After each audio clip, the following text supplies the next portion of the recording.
I used to think by the time that I hit my 30s, I would have life all figured out. I thought I would have the stable career, the financial security, fulfilling relationships. I thought that everything would just kind of fall into place, and getting old wasn't really in my plan. But instead, I spent my 20s jumping from one thing to another, chasing success, chasing relationships, chasing ABGs, chasing happiness, only to feel more lost than ever in my 30s. And especially with all the help with like journaling and using ChatGPT to notice my patterns, no matter how much money I made, how many goals I just checked off, or how many times I just reinvented myself, I always felt like I was behind, like I was just missing something, but I could never put my finger on what it actually was. I couldn't figure out why hitting my goals didn't just make me feel better, or why I was like just unhappier compared to other people. ChatGPT says I probably have dysthymia. The guru next door tells me I need to buy their course or buy another self-help book, which I have a ton of in my room already. And I kept on doing that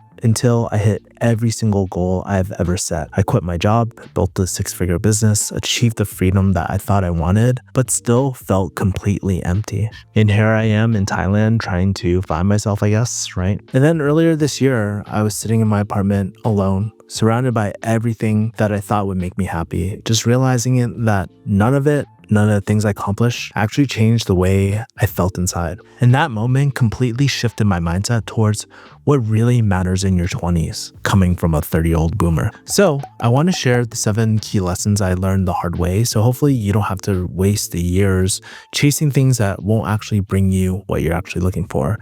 Just like chasing your dream ABG crush from your college in your 30s. Not worth it. All right, let's get into it. So the first thing is hitting your goals won't magically make you happy. So I used ChatGPT to kind of pull in old quote from one of my blog posts, and it said, I thought making 6 figures would solve my problems. It didn't. So I remember the first time I made 3 to 4 times more in a month than I ever made as a pharmacist. And it was through doing head of sales and high ticket sales for my favorite creators. And I remember this moment was like something I was always looking forward to. It was something that was supposed to feel amazing. But I remember instead of celebrating, I just like sat on my depressing ass desk. I looked around kind of like my office, my apartment, and I thought to myself, is this it? Is this how I'm supposed to feel? Like sad, depressed, like numb, almost like nothing, none of it was really worth it. Oh yeah, and I also forgot to mention the day before my ex actually broke up with me, and I had my highest revenue day and I was just left all alone. It was kind of a crazy feeling because like I finally escaped pharmacy. I finally built that 6-figure business and I had the freedom that I thought I really wanted, but I just felt like the same. I still had the same amount of self-doubt. I still had the same amount of anxiety. I had the same thoughts of like, what the am I doing with my life? Even though I wasn't super materialistic, I even tried buying things to force myself to feel happy, whether it was new camera gear, new steak dinners with my friends. But no matter how much I spent, that emptiness never left me. The lesson I learned was that achievement is a distraction if you're just using it to avoid your internal Meaning, like, these accomplishments were actually probably really good for me. At the same time, I was using work as kind of like alcohol to numb myself from like the real stuff that was going inside. And it was kind of like to prove this stuff of like, worth it, I'm worth it. No matter what you do or how you define success, it doesn't fix what's broken inside of you. And so a major lesson I kind of learned was that like, if you're unhappy before you hit your goals, there's a good chance that you might be unhappy after. So how I would do things differently if I go back in time is like to stop treating achievement like a prescription for happiness. Get it? I was a pharmacist, drug dealer, pretty lame. Don't get me wrong. Self-actualizing your goals and doing these things that you think are impossible in your mind is really, really good for us. But it's not the end all be all. And I think if I could go back in time, I would really work on kind of like the root cause of why I felt empty, not just stacking more goals on top of it. Really diving into like things like therapy, mental health, kind of like the Joe Dispenza and stuff like that too. I think it is so important. And rather than just like always focus on kind of like the future, like one day I'll be happy, one day I'll have this, right? Really just focus on a life that I actually enjoy in the present, not just a future that I think will hope that will make me happy, not praying that a girl will make me happy one day.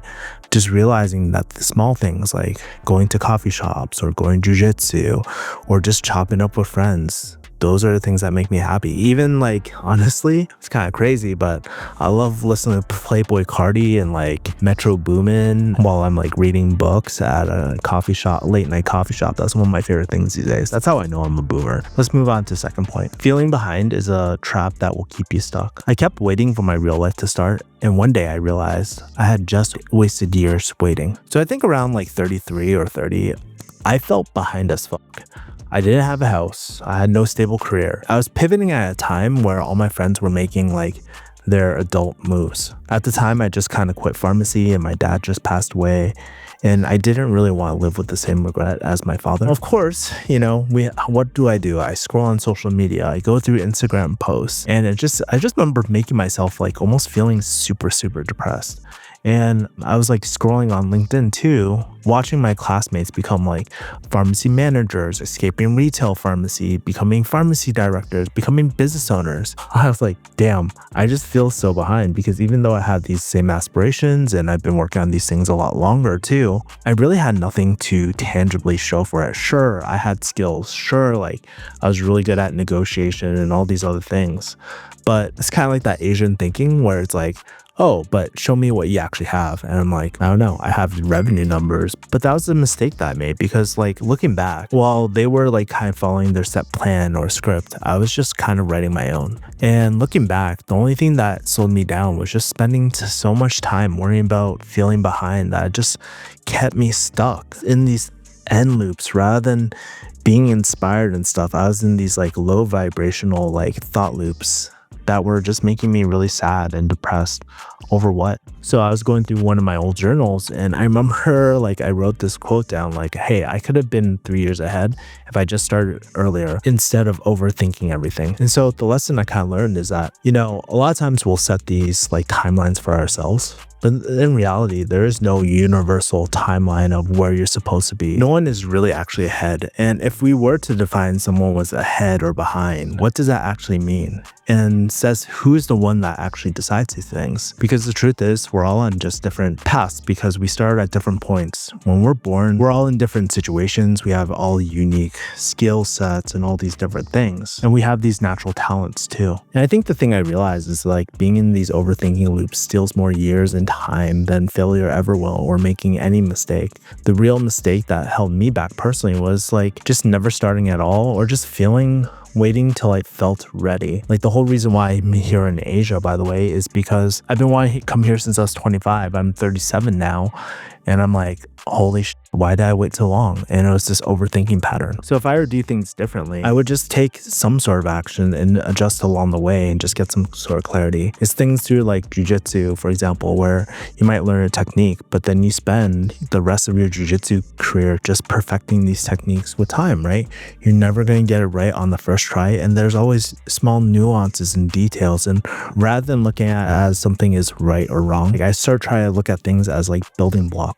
And so when I look at my past now, I'm actually really grateful because I've learned like things like sales. I've learned things like technical skills like pharmacy and copywriting and all these business skills and these relational skills. And now I'm just really focusing on these like inner, deeper like communication skills, boundaries and stuff too.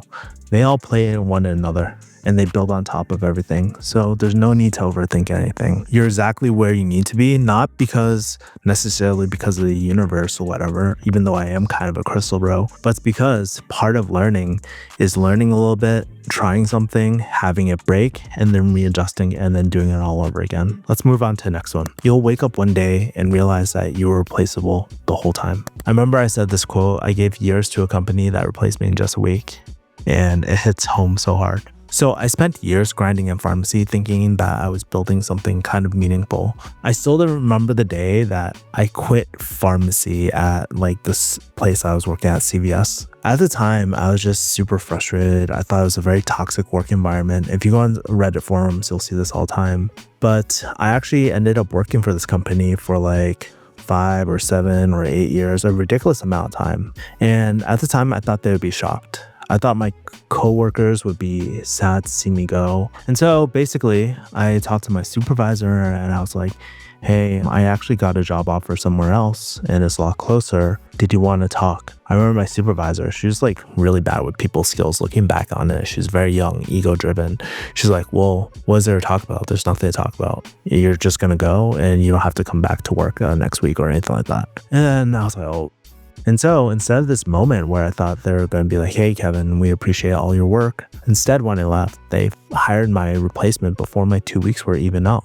And then it kind of hit me where I spent years breaking my back for a company that didn't even give up about me when I left. And sadly to say, this is not only true for like corporate companies, but this is true with a lot of friends that you'll meet or friends that you think are friends. There's people in this world that will only like want to talk to you because you can do something for them. And then when you're no longer useful, they just peace out in your life. And for someone who invests so much into relationships, this really, really hurts. You know, sure, it's kind of like you can always do your best at looking out for these red flags or these signs. But at the end of the day, it's kind of like jujitsu. Sometimes this is just life. When you play, you just get caught. And this is when I kind of realized if you don't build something or if you don't prioritize yourself, you'll always be replaceable. And that's when I realized when it's kind of very, very dangerous to let other people to decide your value. There's this corny quote of like, go where you're celebrated, not tolerated, because this actually happened probably like mid last year. My good friend Rad, he told me that, Kevin, you are not someone's hooker to be ran through. Because like I had someone who just like kind of upped and pieced me when she started going viral and stuff. And during her early days, she would like always confide in me and stuff like that too. And I get the whole outgrowing things and stuff like that, but just the way that people have left me kind of feeling bitter and resentful and kind of this like feeling of deep sadness, you know? And as I started having my recent birthday, I kind of realized that the 95% of friends that I made 10 years ago, whether it's at college party, clubs, or just everyday living, they probably won't be here in 10 years because your life will change, their life will change, and maybe they don't fuck with you anymore, and that's okay. So the lesson I kind of learned through this was that your real worth isn't in being useful to others, it's really creating something useful for yourself. Ideally, it's being able what you want to do first, living a life that you want, and just being in the alignment business, bringing people who kind of with the stuff that you're doing and just being like, hey, I'm going to this, would you like to come? Right? And I've been doing that a lot recently, especially here in Thailand. And so how I would do kind of differently is like, rather than focusing on what other people are expecting of me, how I can add value to other people, which is good in some ways, but like if you're a chronic people pleaser like me, it can be very dangerous. I try to invest in experiences that change me, not only just with like skills or like investing in stocks or businesses, right, that make me useful, but investing in experiences that make me kind of irreplaceable, to have these stories to tell to like you guys, or tell stories to my friends, or to have these really great moments or glimmers in my mind every single day. There's this great exercise called Homework for Life by Matthew Dix. Really, really great. You know, I preach something called Homework for Life, which I won't go into here because it takes a while. But if you just Google the phrase Homework for Life, you'll find my TED Talk on the topic. It is the single best thing to do if you want to tell better stories. And I think it's also important to remember that, like, yes, there are transactional people in the world. As you meet these people, like, naturally, there will be people who just value for your presence, who you are. And those people I really cherish. And they care about me for who I am, not just what I can do for them. The next lesson is quitting a job won't instantly make you free. I remember writing this in my journal many, many years ago after my dad died and I quit pharmacy. I wrote, everybody celebrates a guy who quits his job. No one talks about the moment where you wake up the next day and feel completely lost. So if you follow the early days of this channel or the early days of like Refugee Hustle, it was pretty clear that I thought that quitting pharmacy was the answer. I always thought I would be free after like kind of leaving, right? And for a while, it did feel freaking amazing. Like I didn't have an alarm clock. I didn't need to beat like LA traffic anymore. It was actually really freaking great. And I didn't have to deal with like that asshole manager breathing down my neck who was always passive aggressive and then all this bullshit I had to deal with. But eventually, pretty soon, it wasn't that long, but eventually the high kind of wore off. And I realized that this whole time I've been trying to escape something. I was trying to build something, but the primary motive was just to escape something. And I had no idea what I wanted to do next. And so I woke up with like no structure, no stability, and a shit ton of self-doubt. Thank God I invested. Thank God I saved a lot of money. Thank God I had a YouTube channel and all this sort of stuff. But I spent a lot of time just feeling lost, and I spent the next few months just burning through my savings, questioning every decision I made, and just wondering, did I make a huge fucking mistake? And so I think the lesson I kind of learned through this experience was that something like freedom or feeling free isn't about quitting. It's about having something meaningful to quit to. If I were to be very real, I'm actually trying to figure this out right now during this next stage. I really want to grow more on YouTube. I really want to be able to help people. I want to have more of these real talks because I feel like it's very necessary, and these are things that a lot of people are thinking, but no one says, right? And I kind of want to be that person who is kind of going through these things and sharing my lessons and just helping the people that come my way. And so if I were to give advice back to my younger self, I would probably tell myself like, hey, Kevin, you need to find your purpose beyond just escaping something. You need to have a plan beyond just like, I'm out. You need to have a purpose, and it needs to be more than just making money. It needs to solve a big problem, something that you actually give a fuck about. And it doesn't have to be this grandiose plan. Like, we have this idea that things have to be super, super big. It can be super, super small, right? Like, tons of businesses are started off like small problems, right? I think honestly, something as I get older, I really respect boring businesses. It's like, it breaks my heart when like people can't like wash their laundry. Or it could be like this Jason Weem video of like, oh yeah, it really breaks my heart when like people just feel lonely, and I kind of want to just shoot content to just make them feel like have a good IRL friend who's an ABB like content demon, right? I love Jason Ween and Chris Do. The next one is the most painful lesson about money is learning that more of it won't fix your life. I wrote this quote in my journal a while ago. I used to believe that once I had money, I'd finally feel secure, but it didn't. So I told you that story earlier of being able to triple my old pharmacist salary. And at the time, I should have felt like on top of the world, but instead I felt exactly the same, and actually a bit more stressed. Like, that's the part I didn't tell you guys. Like, I felt a bit more stressed. I still had anxiety about my future. I still didn't feel like I was doing enough. I still had like the same self-doubt. And making more money, while it did help solve the money problems of like, oh yeah, I don't need to think about how much I spend when I go out or investing or anything like that, it didn't solve my deeper fears about security and self-worth. And what's even crazier is that this inner work or these inner thoughts, these inner beliefs, they're actually more important to how much money you can make. I didn't really believe that first because I was like, oh yeah, like, dude, rich people can just buy whatever. They have all the resources. Like, why wouldn't they be able to make more money? I think something I kind of didn't realize was that money is kind of a tool. It gets amplified. So for example, when I hired video editors or contractors for my business, my perfectionism would bleed onto the team. I'd be like, this is not right, this is not right, this is not right. I almost became like an Asian dad, and it was very unpleasant to work with me sometimes, or the people would just notice my emotional swings and it wasn't cool. And so yes, there are other aspects that were really cool where I could just like help support some of my friends' businesses or buy people's products or take my friends out to dinners and stuff like that. But that's when I kind of realized like money is kind of like an amplifier of all these things. It amplifies who you already are, but won't change you. What I learned through this experience is that money solves money problems, but it doesn't fix your mindset, your self-worth, or a sense of purpose. If you're kind of like me, kind of like a high achiever or have done certain things in your life, it was really hard. And what I really needed to do was detach my happiness from my financial numbers. I always had this thing, if I'm not making money, I'm a piece of shit. I'm not adding any useful thing to the world. By the way, I am not saying money doesn't matter. Money definitely does matter in the amount of impact you can make in people. But I sometimes think in this society, we put way too much emphasis on financial numbers in our bank account, and they don't accurately represent how much you've grown as a person, especially if you're starting out as a business, especially if you're starting all over again. You can't use money as a barometer of how much you've grown, the skills that you acquired, the network you acquired, the friends that you made. That is not a good measuring stick. Like, my advice to myself when I was younger was like, yes, like, build wealth. It's important.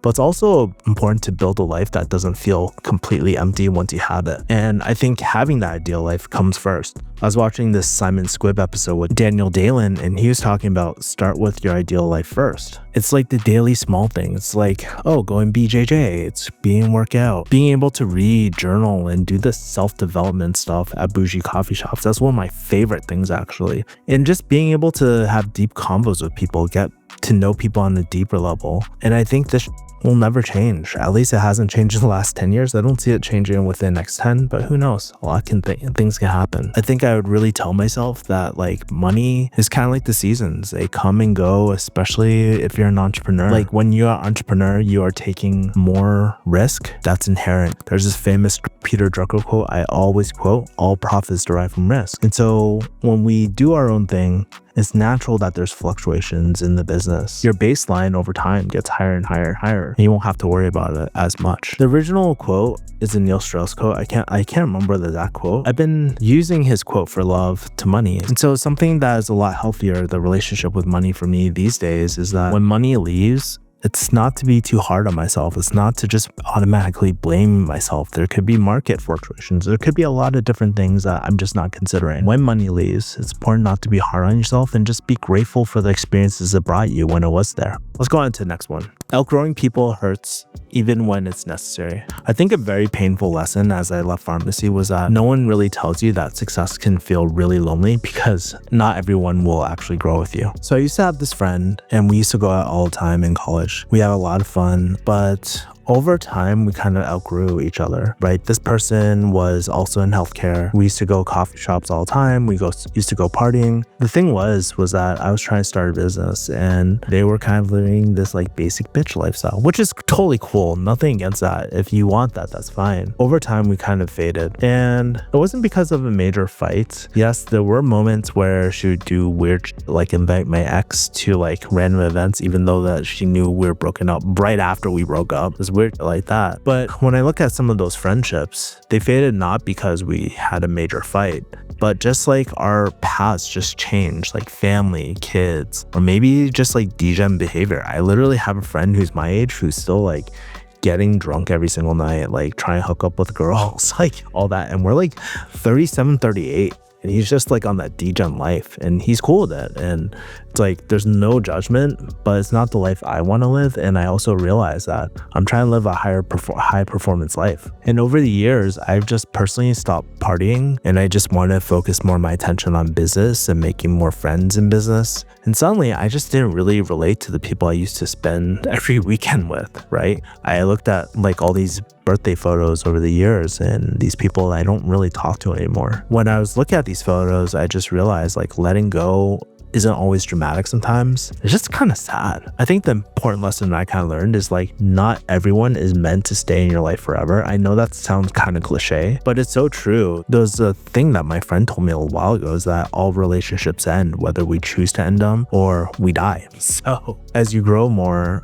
as you self-actualize your goals, you realize that growth is very lonely, but it's very necessary. And what people might not realize is that I'm actually an extrovert. It's especially dangerous for us extroverts. Sometimes you don't give ourselves the time to self-reflect, to make sure that we're just like growing in the right direction. And so it's easy to get caught in these thought loops like, oh, growth is lonely, right? It's lonely at the top. But something I also realize is that the right people will catch up with you, or you'll just meet new people that will just align with your new life. And so if my younger self was asking for advice today, I would tell that young Kevin like, hey, not everyone is meant to stay in your life forever. It is really humbling and it makes that time even more valuable because you choose to spend that time with that person. And something new for me is kind of learning to kind of intrinsically accept that letting go makes room for the right type of people in your life. Let's go into the last one. If you don't actively fix your baggage, it will follow you into your 30s. I don't know. For some reason, I thought I would by 30, at some time I would have like my whole entire life figured out, like the wife, career, kids, business, and all that sort of stuff. But instead, I just had the same amount of self-doubt, same bad habits, just with bigger consequences. So something I grew up believing was that my worth was tied to my productivity and performance. And I built up a really toxic relationship where I would constantly push myself. So in high school, I took 8 or 12 AP/honor courses. In pharmacy school, I went to accelerator program. I did all these things to really, really push myself. And I kind of developed this relationship. If I wasn't grinding, I didn't really deserve success, happiness, or even rest. I didn't even think I really deserved a nice dinner or like a girlfriend or any of these things. And that belief kind of ran throughout my life, even without realizing it. And then I remember telling my friend, I'm just like, dude, This was in my 20s in California, and my friend was also a YouTuber. I was just like telling my friend, I was like, dude, I feel so lazy. I feel like I'm a lazy piece of shit. He's like, really? I think you work too hard, and actually it's to your detriment because you're not really taking any time to strategize or think or anything like that. And I remember that moment because after that moment with my friend, I tried to let myself take a break in the car. I didn't let myself write any articles or videos or do anything like that. I just sat some time down to just breathe in my car. No joke, I almost had a panic attack. My thought was like, oh my God, I'm wasting time. I should be doing this. I should be doing that. And I think I came with the assumption that like the insecurities and fears, I just assumed that they would just fade over time. I thought that one day when I hit my 30s, everything would just click and that self-doubt, the fear, the bad habits would just disappear with my age. It's kind of like weird saying this out loud, but this was actually what was going on in my head back in the day. But rather than addressing them, what happens was that I was carrying them in my 30s, but they just came out differently. So for example, the self-doubt that I had in my 20s, it kind of showed up when I started building my business and thinking about what was possible and like setting goals and targets. The perfectionism I had no longer was like, oh, like I don't feel like this video is good enough. But the perfection I had, like I said, kind of bled over to unreasonable demands when I worked with contractors or my YouTube team and made it not so fun. And so what I learned is if you're not active with like rewiring your mindset, what happens is that you carry these same patterns into your next decade. And as I'm coming toward the end of this decade,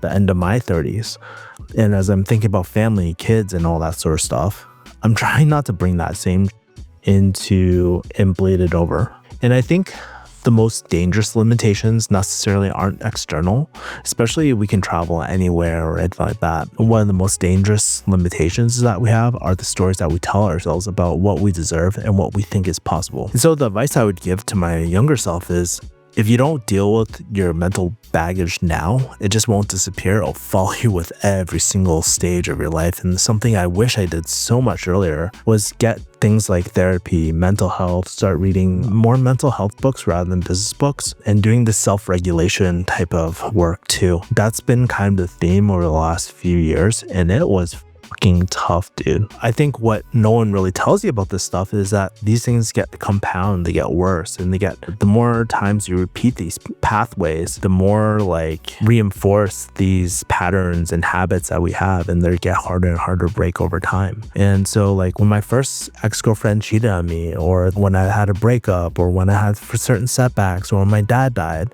I wish I had therapy or something during that time so I can emotionally process this rather than try and emotionally process everything right now in my late 30s, and I feel super behind because of that. It's just a lot tougher. And so the biggest advice I would give myself is to rewrite those internal scripts before you get trapped in those same cycles. So start the therapy, start self-reflection, and start the emotional work earlier, as soon as possible. And especially so much content, and with mental health being so like kind of like normalized, it's easier ever than ever. So I have one final thought. I mean, honestly, if I could go back and give my 20-year-old self some advice, it wouldn't be about making the perfect career move, finding the perfect partner, or hitting some sort of financial like milestone or fire or anything like that. It would be kind of like something like this. Like, even though we might feel behind sometimes, lost, or we feel like we're failing, most of that, what we're feeling, are the stories that we tell ourselves. And the truth that I really needed to hear was like, at the end of the day, none of this is that serious. And it's not to dismiss how we feel or anything like that, but it's a broader perspective that eventually we all die. And I think Hormozy said this, but 3 generations, no one will remember you. No one will remember your degree, your job title, or that one time you fumbled a big opportunity trying to rizz up an ABG. And even the worst mistakes, they fade away over time. And if they don't, we won't be alive for people to care. Like, it's kind of crazy. Like, I watch these old like infomercials with these gurus and stuff like Tom Vu from the 90s. You bring that name up right now, no one knows who these people are. Even with how fast the internet moves, it's kind of crazy how people just forget certain things. I think sometimes when I reinforce like, oh, we're all gonna die one day, so things don't really matter, some people might take this as permission to go GTA mode and like burn their life down and do reckless degen. and like do a bunch of drugs, go to like the red light district every night. But I kind of see it differently. I think it's really giving ourselves a permission to actually live in the present, to take the risks that really scare you or the perceived risks, to stop waiting for the right time and just do things that you've been putting off because of the fear, the judgment, or it's just imaginary scorecard that someone else kind of projected on you. I think so often we're just looking for someone to give us permission to kind of live the life that we want to live. But at the end of the day, there's no one that's gonna hand you your perfect life. Yes, there are people that will help you, but there's no Captain Save-A-Ho, and you have to really create it. Anyways, those are my thoughts. That's what I would tell myself in my 20s. What are some of the things that you would tell in your 20s, or some of the problems that you're struggling with? Let's have a discussion in the comments below. I'll see you guys next time. Later, muddy people. Bye.